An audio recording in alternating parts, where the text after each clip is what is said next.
દાહોદ જિલ્લામાં ડોમેસ્ટિક એરપોર્ટના નિર્માણ માટે ઝાલોદ તાલુકાના સારદા અને ટાળાગોડા ગામમાં એરપોર્ટ ઓથોરિટી સહિત મામલતદાર, પ્રાંત અધિકારી અને પોલીસના ચુસ્ત બંદોબસ્ત સાથે જમીનની ડિમાર્કેશનની કામગીરી હાથ ધરવામાં આવી હતી। શું છે આખી વિગત જોઈએ વિસ્તારપૂર્વક।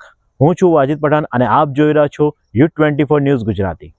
દાહોદને એરપોર્ટની જાહેરાત બાદ તંત્ર દ્વારા ઝાલોદ તાલુકાના ટાડાગોડા સહિત આસપાસના ગામોમાં જમીનનો સર્વે હાથ ધરવામાં આવ્યો હતો। તે સમયે સ્થાનિક ખેડૂતોએ ઉગ્ર વિરોધ દર્શાવી એરપોર્ટ ન બનાવવા માટે રજૂઆત કરી હતી। તેમજ ખેડૂતોની જમીન સરકારને નહીં આપવામાં આવે તેવી ઉગ્ર રજૂઆતો અને આંદોલનો પણ થયા હતા।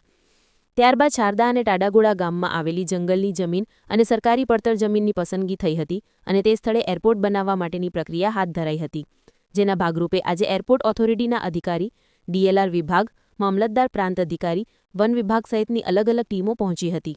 કોઈ અનિચ્છનીય બનાવ ન બને તે માટે એક DYSP, 7 PI સહિત 100થી વધુ પોલીસની ટીમ તૈનાત કરવામાં આવી હતી।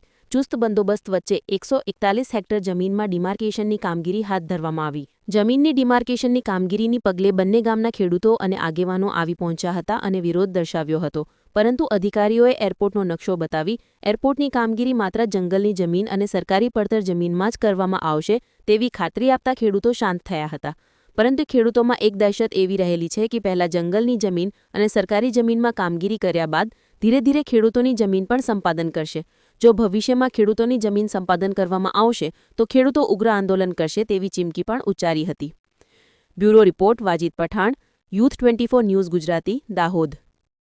આજરોજ ઝાલોદ ડિવિઝનના ચાકલિયા પોલીસ સ્ટેશન ખાતે આવેલ ટાડાગોડા ગામ અને શારદા ગામ ખાતે જે ડોમેસ્ટિક એરપોર્ટ બનનાર છે, ડોમેસ્ટિક એરપોર્ટનો જે સર્વે કરવામાં આવનાર છે, કઈ જગ્યાએ બનનાર છે એના અનુસંધાને ફોરેસ્ટ વિભાગના અધિકારીઓ, પ્રાંત અધિકારીઓ, ગુજસેલ અમદાવાદ તરફથી આવેલા અધિકારીઓ તેમજ અન્ય વિભાગના જે સંકલન અધિકારીઓ સાથે રાખી અને આ સર્વે કરવામાં આવનાર છે। અને જેમાં પોલીસ વિભાગ તરફથી એક DYSP, 6 PI, 8 જેટલા સબ ઇન્સ્પેક્ટર તેમજ 110 જેટલા પોલીસ કર્મચારીઓ હાલમાં હાજર છે અને હાલ શાંતિપૂર્વક માહોલમાં સર્વેની કામગીરી ચાલુમાં છે। દાહોદ એરપોર્ટની જમીનની ડિમાર્કેશનની કામગીરી ચાલે છે। એ આજની કામગીરી ડિમાર્કેશનની છે બસ। અધિકારીઓ જોડાયા છે? કયા પણ એ તો તમે જોયા જ છે ને બધા સવારે। કેટલા અધિકારીઓ છે? કયા સિવિલ એવિએશનમાં હું છું, DLR ખરાડી સાહેબ એમની ટીમ છે, બંદોબસ્તમાં પોલીસ અધિકારીઓ સાહેબ છે, DYSP સાહેબ, PI સાહેબ ને બધા। આજે કેટલી જગ્યાનું ડિમાર્કેશન કરવાના છો તમે? એ જે એની હદ છે જ, એની જે બોર્ડર હોય ને 141। કયા સર્વે નંબર છે? સર્વે નંબરો મોઢે એટલા બધા યાદ ના હોય। ટોટલ કેટલી જમીન એક્વાયર કરવાની છે? ટોટલ 112 જંગલ ખાતું અને 28 સરકારી, 141। સરકારશ્રી દ્વારા અમારા દાહોદ જિલ્લાના ઝાલોદ તાલુકાની અંદર જાણે કે આદિવાસીઓનો તદ્દન ખાત્મો જ કરી નાખવાનો હોય એ દિશાની અંદર માછણ નાળા જળાશય યોજના અંતર્ગત અમારા 10-12 ગામોના જે અમારા આદિવાસી ખેડૂતો હતા એમની જમીન વિકાસના નામે છીનવી લેવામાં આવી। એ બાદ કાળી 2 જળાશય યોજના અંતર્ગત 10-12 ગામોની જમીન છીનવી લેવામાં આવી અને હમણાં 2018થી ભારતમાલા પ્રોજેક્ટ અંતર્ગત 14 ગામોના આદિવાસી ખેડૂતોની જમીન છીનવી લીધા બાદ આટલાથી પણ સંતુષ્ટ ન થતા આ સરકાર દ્વારા અમારા ઝાલોદ તાલુકાની અંદર હાલ શારદા અને ટાડાગોડા ગામની અંદર ડોમેસ્ટિક એરપોર્ટના નામે જંગલની જમીન સર્વે કરવામાં આવી રહેલ છે। જેથી અમે ઉપસ્થિત જે પણ આજે જવાબદાર અધિકારીઓ હતા એમને અમે પ્રશ્ન કરેલ છે કે ભાઈ 4190 એકર જમીન આ ડોમેસ્ટિક એરપોર્ટમાં લેવા માટેનો એસ્ટિમેટ હોય અને આજે તમે જે જમીન સર્વે કરી રહ્યા છે 352.5 એકર જમીન છે, તો જે બીજી જમીન છે એ તમે લાવશો ક્યાંથી?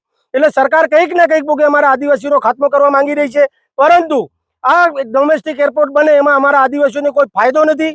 અમારા ખેતરોમાં સિંચાઈનું પાણી મળે તો જ અમારા આદિવાસીઓનો વિકાસ થાય એમ છે, પરંતુ ઝાલોદ તાલુકાના ખેડૂતોને વિકાસના નામે વિનાશ કરવામાં તુલેલી આ સરકાર દ્વારા અમારી જમીન છીનવી લેવાનું જે ષડયંત્ર કરવામાં આવ્યું છે અને આજે અમને લોલીપોપ આપી અને ખાલી જંગલની જમીનનું વાત કરવામાં આવી છે, પરંતુ જો આવનાર સમયની અંદર જે બાકી બચતી જમીન અમારા ગરીબ આદિવાસી ખેડૂતોની ખાનગી જમીન છીનવવામાં આવશે તો અમે સાખી લઈશું નહીં, ઉગ્ર આંદોલન કરીશું અને આત્મહત્યા કરવા કરતા સરકાર અને તંત્ર સામે બાતો ભીડવામાં અમે જરા પણ સંકોચ અનુભવીશું નહીં।